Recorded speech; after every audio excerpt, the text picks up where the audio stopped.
ಬೆಂಗಳೂರಿನಲ್ಲಿ ವಿಪರೀತವಾಗಿ ರಸ್ತೆ ಗುಂಡಿ ಸಮಸ್ಯೆ ಇದೆ, ಟ್ರಾಫಿಕ್ನ ಸಮಸ್ಯೆ ಇದೆ. ಸರಿಯಾದಂತಹ ರಸ್ತೆಗಳನ್ನು ನಮಗೆ ನಿರ್ಮಾಣ ಮಾಡಿಕೊಡಿ ಅಂತ ಉದ್ಯಮಿಗಳು ದಶಕಗಳಿಂದ ಕೇಳ್ಕೊಳ್ತಾನೆ ಇದ್ದಾರೆ.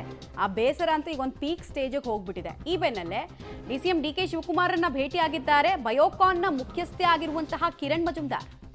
ಬೆಂಗಳೂರು ಉಸ್ತುವಾರಿ ಸಚಿವ ಡಿ ಕೆ ಶಿವಕುಮಾರನ್ನ ಭೇಟಿಯಾಗಿದ್ದಾರೆ. ಈ ವೇಳೆ ನಿರೀಕ್ಷಿತವಾಗಿ ರಸ್ತೆ ಗುಂಡಿಗಳು, ಟ್ರಾಫಿಕ್ ಸಮಸ್ಯೆ ಮತ್ತೇನು ಸೊಲ್ಯೂಷನ್ ತರಬಹುದು ಅನ್ನೋದ್ರ ಬಗ್ಗೆ ಕಿರಣ್ ಮಜುಮ್ದಾರ್ ಮತ್ತು ಡಿಸಿಎಂ ಡಿ ಕೆ ಶಿವಕುಮಾರ್ ಹಾಗೂ ಇತರೆ ಉದ್ಯಮಿಗಳು ಚರ್ಚೆ ಮಾಡಬಹುದು. ಮೊದಲ ಭಾಗವಾಗಿ ಇವರು ಮೀಟ್ ಮಾಡಿದ್ದಾರೆ ಅನ್ನೋದು ಗೊತ್ತಾಗ್ತಾ ಇದೆ. ಇವರು ಇತ್ತೀಚೆಗಷ್ಟೇ ಹೇಳಿದರು, ನಂದೇ ಸ್ವಂತ ಖರ್ಚಲ್ಲಿ ನಾನು ಒಂದು 15 ರಸ್ತೆಗಳನ್ನು ಮಾಡ್ಕೊಳ್ತೀನಿ, ಸರ್ಕಾರ ಅದಕ್ಕೊಂದು ಪರ್ಮಿಷನ್ ಕೊಟ್ಬಿಡಿ ಅಂತ ಕೇಳಿದರು. ನೋಡಿ ಅಲ್ಲಿ ಬಯೋಕಾನ್ನ ಮುಖ್ಯಸ್ಥೆ Kiran Majumdar DCM D K Shivakumar ಜೊತೆಗೆ ಹಲವು ಬೇಡಿಕೆಗಳನ್ನು ಇಟ್ಕೊಂಡು ಮೀಟ್ ಮಾಡಿರುವಂತಹ ಸಂದರ್ಭ. ಡಿಸಿಎಂ ಕೂಡ ಪ್ರಾಬ್ಲಮ್ಗಳನ್ನು ಸಾರ್ಟ್ ಔಟ್ ಮಾಡೋಣ ಅಂತಲೇ ಹೇಳ್ತಾ ಇದ್ರು. ಯಾಕಂದರೆ ಇದು ಲಕ್ಷಾಂತರ ಮತ್ತು ಸಾವಿರಾರು ಕೋಟಿಯ ಇನ್ವೆಸ್ಟ್ಮೆಂಟ್ ಬಗ್ಗೆ ನಾವು ಮಾತಾಡ್ತಾ ಇರೋದು. ಮೊನ್ನೆ ಆ ಗೂಗಲ್ ಸಂಸ್ಥೆಗೆ ಸಂಬಂಧಪಟ್ಟಂಥ ಇನ್ವೆಸ್ಟ್ಮೆಂಟ್ ಆಂಧ್ರದ ಪಾಲಾಯಿತು ಅಂದಾಗ ಇಲ್ಲಿದ್ದಂತಹ ಅನೇಕ ಬೆಂಗಳೂರಿಗರು ಡಿ ಸಿ ಎಮ್ರನ್ನ ಪ್ರಶ್ನೆ ಕೇಳಿದರು. ಆಮೇಲೆ ಅವರು ಬೆಂಗಳೂರು ನಡಿಗೆ ಅಂತೆಲ್ಲ ಕಾರ್ಯಕ್ರಮಗಳನ್ನ ಮಾಡ್ತಾ ಇದ್ದಾರೆ. ಈ ಬೆನ್ನಲ್ಲೇ ಉದ್ಯಮಿಗಳ ಸಮಸ್ಯೆಗಳನ್ನು ಆಲಿಸೋದಕ್ಕೆ ಟೈಮ್ ಕೊಟ್ಟಿದ್ರು, 10 ಗಂಟೆಯಿಂದ 1 ಗಂಟೆ ತನಕ ಅಂತ.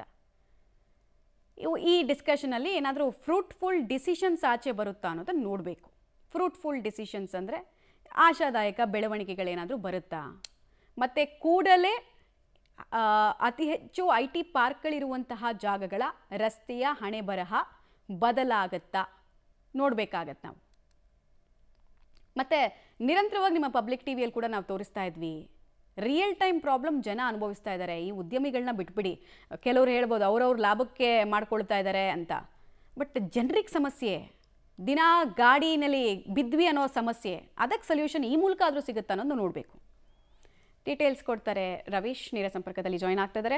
ರವೀಶ್, ಈಗ ಡಿಸಿಎಂ ಡಿ ಕೆ ಶಿವಕುಮಾರನ್ನ ಬಯೋಕಾನ್ನ ಮುಖ್ಯಸ್ಥೆ ಭೇಟಿ ಆದ್ರು ಅನ್ನೋದ್ರ ಡೀಟೇಲ್ಸ್ ನೋಡ್ತಾ ಇದ್ವಿ ನಾವು. ಸೊ ಏನೇನು ಚರ್ಚೆ ಆಗ್ತಾ ಇದೆ, ಇವರು ಆದ ನಂತರ ಇನ್ಯಾರಾದ್ರೂ ಉದ್ಯಮಿಗಳು ಸಮಯವನ್ನು ಕೇಳಿದ್ದಾರಾ? ಮಮತಾ, ಪ್ರಮುಖವಾಗಿರ್ತಕ್ಕಂಥದ್ದು 2 ವಿಚಾರಗಳ ಬಗ್ಗೆ ಒಂದು ರೀತಿಯಲ್ಲಿ ಕುತೂಹಲ ಇರತಕ್ಕಂಥದ್ದು. ಒಂದು, ಅವರು ಸಮಸ್ಯೆಯನ್ನು ಟ್ವಿಟರ್ನಲ್ಲಿ ಹೇಳಿಕೊಂಡಿದ್ರು, ಜೊತೆಗೆ ಅದರ ಬಗ್ಗೆ ಸಾಕಷ್ಟು ಜಟಾಪಟಿ ಇತ್ತು. ಅದಕ್ಕೆ ಸಂಬಂಧಪಟ್ಟಂತೆ ತಮ್ಮ ಏನೆಲ್ಲ ಸಲಹೆಗಳಿದೆ ಅದನ್ನು ಕೊಡೋದಕ್ಕೆ ಬಂದಿದ್ರೆ ಅನ್ನೋದು ಒಂದು. ಇನ್ನೊಂದು, ಎಲ್ಲೋ ಒಂದು ಕಡೆ ಉದ್ಯಮಕ್ಕೆ ಸಂಬಂಧಪಟ್ಟಂತೆ ಏನಾದರೂ ಮಾತುಕತೆ ನಡೆಸಿದ್ದಾರೆ ಅನ್ನೋದು ಇನ್ನೊಂದು. ಆದರೆ ಯಾವುದಕ್ಕೂ ಕೂಡ ಸ್ಪಷ್ಟತೆ ಸಿಕ್ಕಲಿಲ್ಲ. ಯಾಕೆಂದರೆ ಕಿರಣ್ ಮಜುಮ್ದಾರ್ ಶಾ ಅವರು ಡಿ ಕೆ ಶಿವಕುಮಾರ್ ಅವರ ಭೇಟಿಯನ್ನು ಮುಗಿಸ್ಕೊಂಡು ಯಾವುದೇ ರೀತಿಯ ರಿಯಾಕ್ಟ್ ಮಾಡದೇ ತೆರಳಿದ್ರು.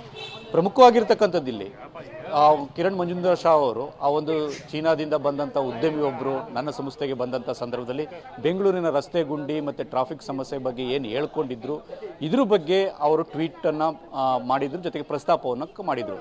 ಅದನ್ನು ಎಲ್ಲೋ ಒಂದು ಕಡೆ ಸರ್ಕಾರ ಸಲಹಾ ರೂಪದಲ್ಲಿ ತೆಗೆದುಕೊಂಡು ಅದನ್ನು ಒಂದು ರೀತಿಯಲ್ಲಿ ಸಕಾರಾತ್ಮಕವಾಗಿ ಸ್ವೀಕಾರ ಮಾಡಿದರೆ ಇಷ್ಟೊಂದು ಜಟಾಪಟಿ ಆಗ್ತಿರ್ಲಿಲ್ವೇನೋ.